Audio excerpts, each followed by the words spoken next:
Merci beaucoup pour cet accueil très aimable et merci aussi pour l'invitation en Suisse. Alors, nous parlons donc justement du financement hospitalier et là, au fond, c'est simple parce que chaque hôpital a les mêmes défis stratégiques. Tous veulent une consolidation, un développement économique. Nous voulons aussi une adaptation du portefeuille de prestations au cadre fixé par le système et à la région. Et nous voulons aussi atteindre une identification des collaborateurs afin qu'ils visent les mêmes objectifs. Donc, c'est justement important lorsqu'il y a une pénurie de personnel et c'est vraiment un problème de taille à l'avenir. Et puis, nous faisons des efforts pour la modernisation technologique, pas seulement médicale, mais toute la numérisation de cet environnement sanitaire. Et puis, il nous faut aussi, pour survivre à long terme, une taille concurrentielle, une espèce de taille critique qui soit concurrentielle. Donc, elle n'existe pas au sens objectif, en chiffres. Il faut le retrouver de manière empirique. Raison pour laquelle il nous faut aussi tenir compte du contexte historique et aussi des conditions cadres politiques. Et nous arrivons déjà au système des DRG.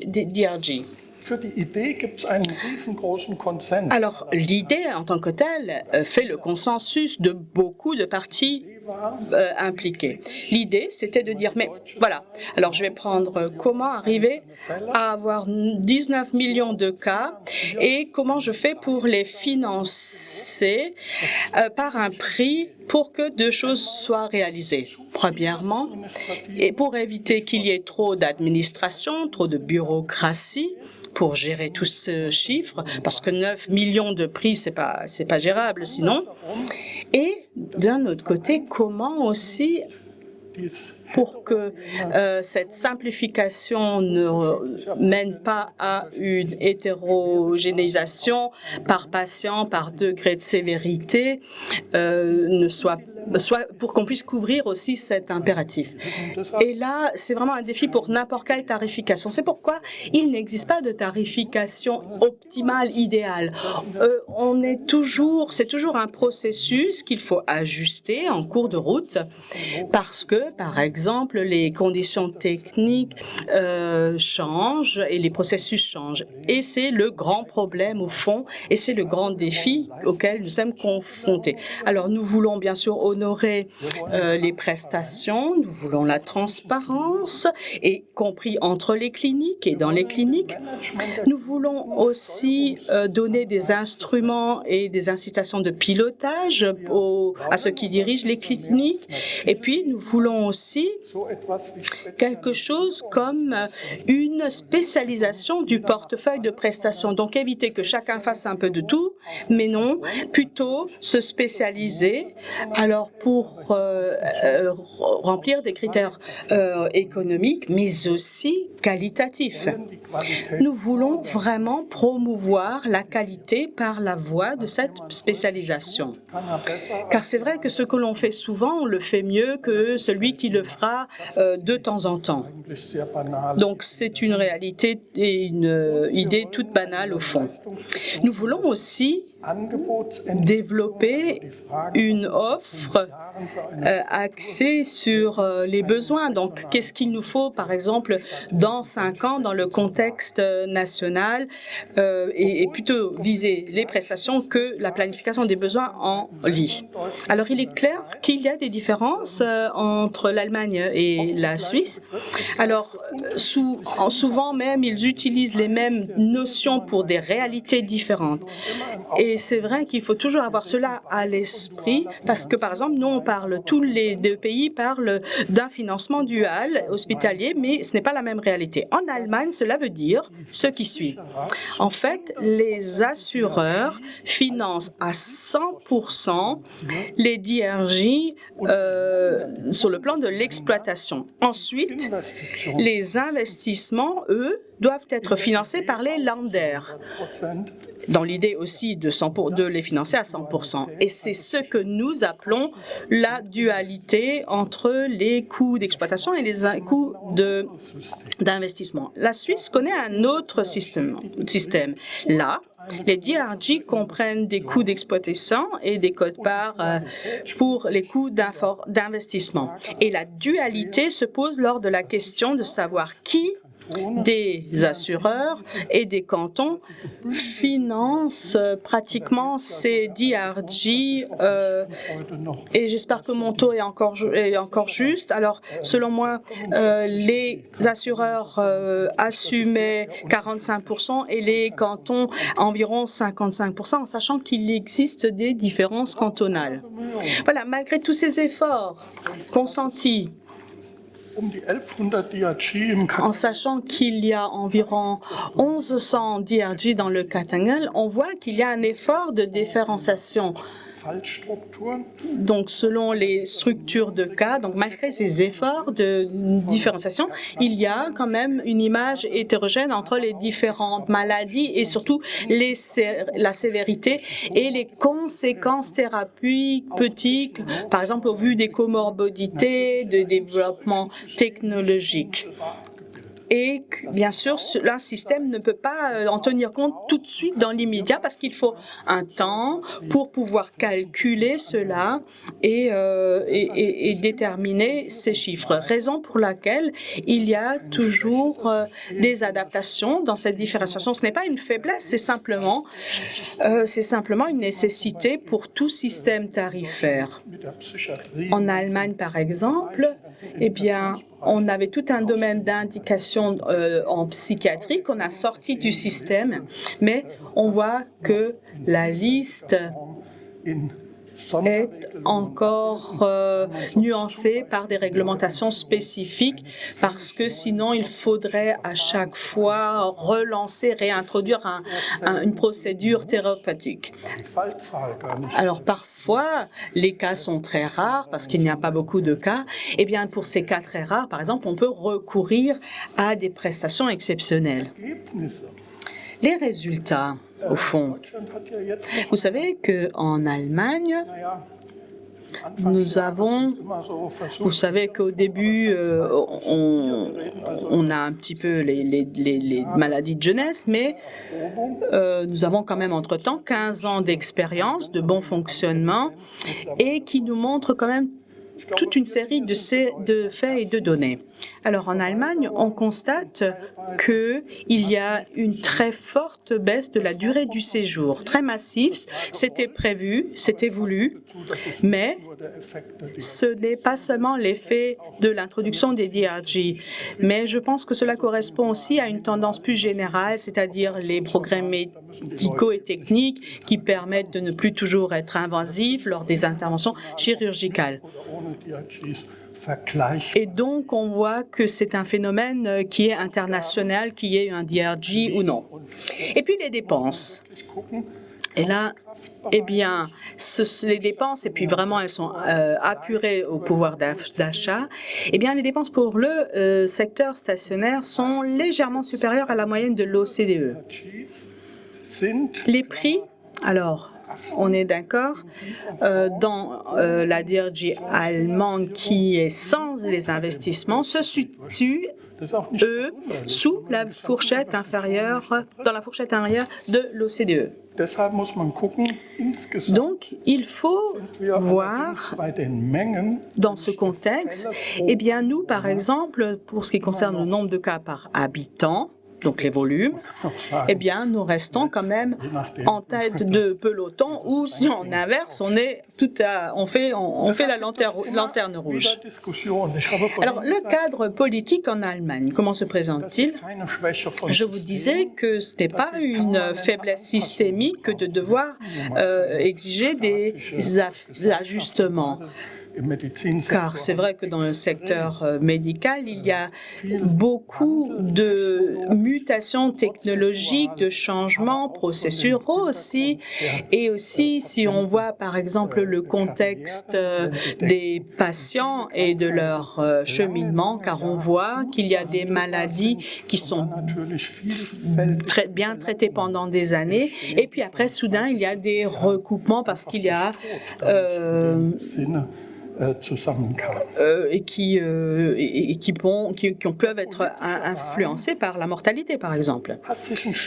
Donc, ces 15-16 dernières années, il y a quand même eu un changement sur le plan politique, car c'est vrai qu'initialement, l'idée, l'espoir, c'était que nous ayons une concentration et une adaptation des capacités d'offre des capitaux, eh bien,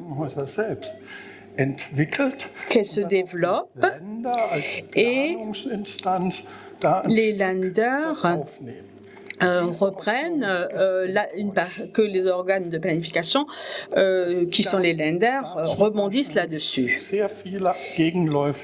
Mais il y a eu beaucoup d'incitations qui n'étaient pas favorables, presque à des effets pervers, on pourrait dire, qui ont joué ici. Et c'est vrai que certains hôpitaux restent encore viables uniquement parce qu'il y a des subsides.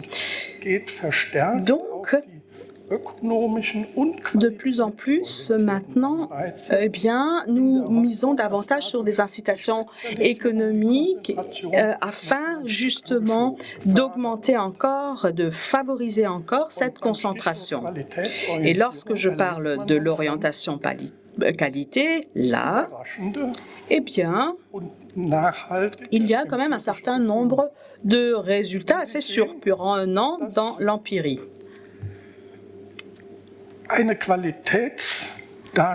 Alors, lorsqu'on voit que il y a une définition de la qualité, j'ai simplement pris la létalité pour les problèmes cardiovasculaires. Eh bien, vous voyez le classement des hôpitaux sans ajustement qualitatif. Sur le côté droit, maintenant, vous voyez le classement des mêmes hôpitaux, donc, qui ont un ajustement par la qualité. Sinon, les autres éléments restaient les mêmes. Donc, on voit qu'il y a des différences. Alors, on parle par exemple de la comorbidité, d'autres éléments. Ce ne sont pas des éléments de qualité triviaux. Et là, on voit que certains hôpitaux chutent dans le classement. Notamment, on voit que les hôpitaux qui étaient exemplaires, de très haute qualité, mais après l'ajustement qualitatif, ils perdent de nombreuses places dans le classement. Et d'autres qui étaient plutôt plus bas dans le classement, comme vous le voyez en vert, eh bien, qui par l'ajustement qualitatif montent dans le classement parce que on voit que c'est vraiment extrêmement complexe, parce que ce sont des cas très complexes avec un très grand risque de mortalité. Voilà, donc sur le plan méthodologique, ce n'est pas trivial, mais on le fait. En Allemagne, selon moi, on a attendu trop longtemps pour le faire. Mais quand même, on a mis sur pied un institut pour la qualité et la transparence qui, justement, fait ces ajustements par la qualité, par des éléments et des critères de qualité afin que les hôpitaux soient réellement comparables. Voilà un exemple, mais ce n'est pas le seul. C'est une expertise de l'Institut IGES qui est très expérimenté dans ce domaine, donc de la qualité, et qui date d'avril 2021, donc c'est encore très actuel, et qui constate à nouveau que lorsqu'il y a une concentration des prestations, on arrive à une amélioration de la qualitative, et je crois que ce sera vraiment la stratégie politique à poursuivre à l'avenir.